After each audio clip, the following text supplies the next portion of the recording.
Remember that they're changing my voice. This is part 8 of the playlist about psychological operations, right? Gangstalking my story is what it's called, or something to that effect. So now, some of you might be a bit confused about some of the parts, right? How did they try to make me gay when I was little? And why did they fail? Okay, I wasn't raped by people. I wasn't sexually molested by people, certainly not by anyone, not by my parents. They planted people in my life, and there was some use of technology. And I don't want to get too much more into it than that, but within reason, if you have any questions about that, we can discuss it. But I'm willing to discuss, other things to a high level degree.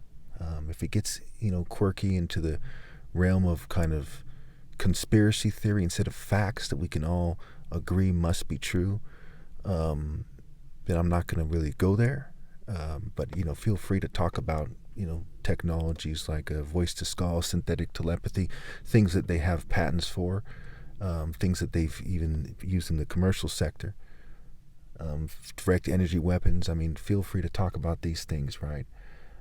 But I'm not some conspiracy theorist. I deal in the facts, and I make sure that my facts are sound. I have 23 witnesses on record. Fact. And that's an irrefutable fact that shows you how serious I am. So let's talk about the 3 people who, had the nerve to strike me, the top martial artists when he was younger. Now, at this point, I don't necessarily hate these people. I don't hate these people. I think of them as idiots. I think of them, their family as breeding them poorly. I don't have a high opinion of their genes, but I'm not going to say how low opinion I have of them. I don't feel any vengeful kind of feeling toward them, right? God is going to handle it. I'll be at God's right hand, and so on and so forth. You need to understand that my parents were very strict, right? The punches that they gave me were nowhere near as painful as my dad spanking me when I was younger.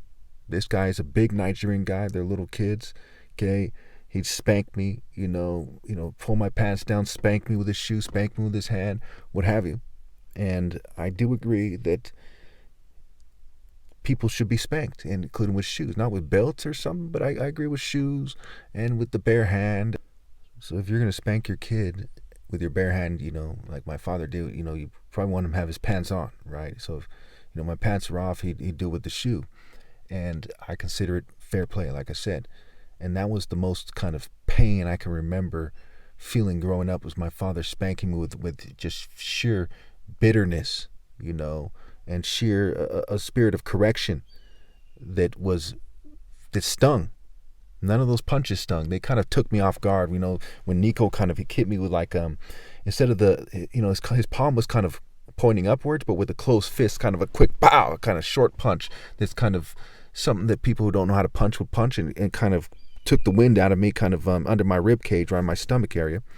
And so did, ironically, the Jewish kid hit me with the same kind of punch. And there you have Judeo-Christian culture, and one's Italian-ish and one is Jewish, right?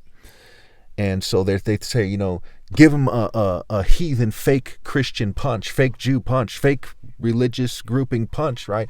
And that's what I get from that, And certainly the governments was putting them up to it, right? These are groups of people who put them up to it. Maybe they hacked their brain remotely. Maybe they told them directly. I don't know that part, and I probably will never know that part, and that's fine. Certainly, if you have information on that, please share it with me. Now, then there was the third guy was he would look like a skinhead or something. Looked like he was a German Jew, but with an emphasis, a double dose of German or something, right? Or maybe a touch of Italian or something.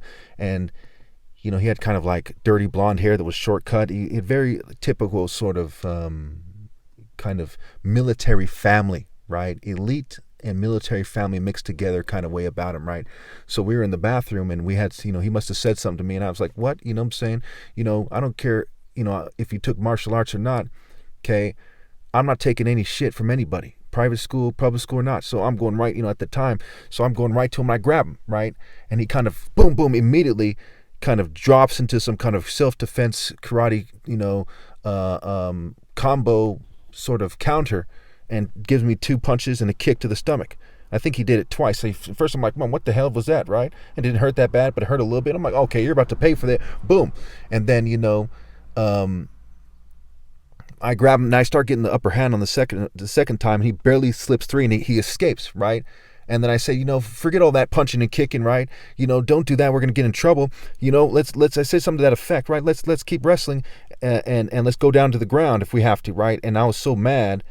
You see what I'm saying? And it was the bathroom ground. I wasn't thinking that it was the bathroom ground, and that's part I really wanted to emphasize. Why did I, want to wrestle him down in the bathroom where even though it's a private school bathroom, the ground is pretty grungy, right?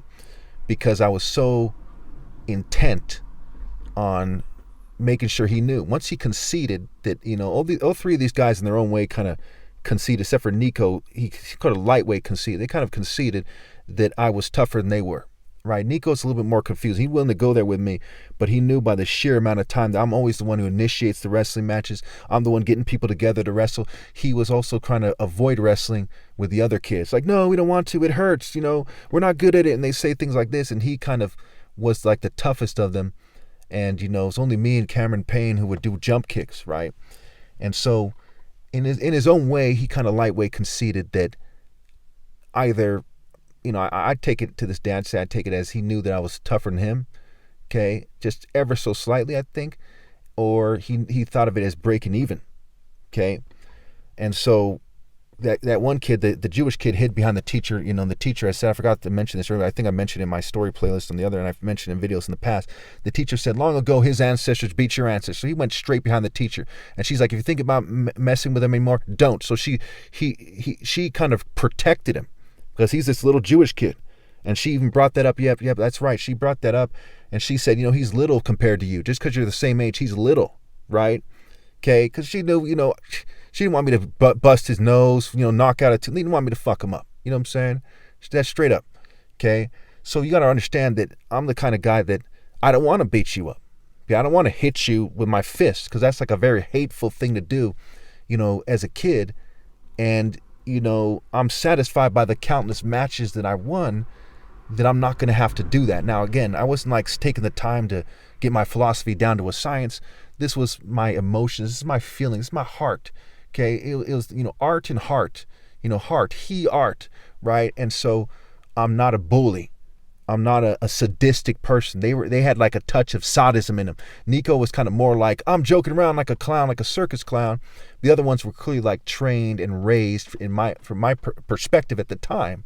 And certainly looking back at it, the impression I'm given is that they're sadistic, right? Their families are sadistic and racist and hateful, okay? And that kind of spirit caused me to wrestle people down and say, okay. And they kind of say, you win, okay, you win, okay. And they'd be mad. And so the guy in the bathroom probably picked up on that from the other wrestling matches and said, yes, you're right. He said, you're right. You would win, right? And it's stupid to kind of, keep fighting like that, because he wasn't trained in grappling or wrestling. And I had a lot of experience in it, and I'm stronger than him. And that's why he kind of resorted to that right away. He knew he was going to lose, and he knew he was going to take me off guard, and he wanted to do some cool martial art moves and feel bad. And then he sort of masterfully, in a sense, caused it to stop by conceding, by bowing to my superior martial prowess in terms of being a kid, where wrestling factors in a lot more than when you're older, where it's more about the sparring and transferable skills and thinking about weapons in the street and so on and so forth. Okay, real quickly, a correction here. It's actually 4 times. There was the guy with the watch, right? And when he punches me and he has the watch, and I don't really feel, I feel my head move, but I didn't really feel the punch, and I felt the watch rub against my face, and I remember that pissed me off, right? So, we were arguing about something about the playground or something. They're saying you can't be here. Maybe it was probably something racist or something without them saying the N-word. And so some kind of scuffle took place. And in the midst of it, he just takes, or my little brother's wrestling someone else. I remember some commotion, and then he just, boom, he goes right to the punch. And I'm like, so I go to my parents and shit, right? Because I figure, hey, I don't know how old I was. Maybe I was only 5 years old or something. And I'm like, this kid just punched me. What the hell, right? Because my parents, my dad Okay, spank me like fucking getting hit by, Mike Tyson on your butt or something. This is a huge Nigerian guy, strong as hell, brain surgeon with huge ripped arms with intensity, right? Fierce spanking. I'm not gonna get a fierce spanking for beating up some guy who's like 8 inches shorter than me, right? Because I was a tall kid, right? You know, so maybe I was more like 8 or 9. Okay, I don't remember the exact age. I'm not gonna get a serious whooping for punching someone back. So my dad would say, what the hell? If you get punched, you come tell your mother. You don't fight with this kid, right? And I'm going to get whooped into next week. Okay? And so, it's more for more than one reason. It's a bitch move. Now imagine, if I'm on top of this kid pulverizing him and his parents see me and I get hit from the back with a shoe or something. Get off my kid. Like there's all kinds of problems it presents to you, right? So I'm a thinking kid, especially because I don't want to get my butt spanked into next week,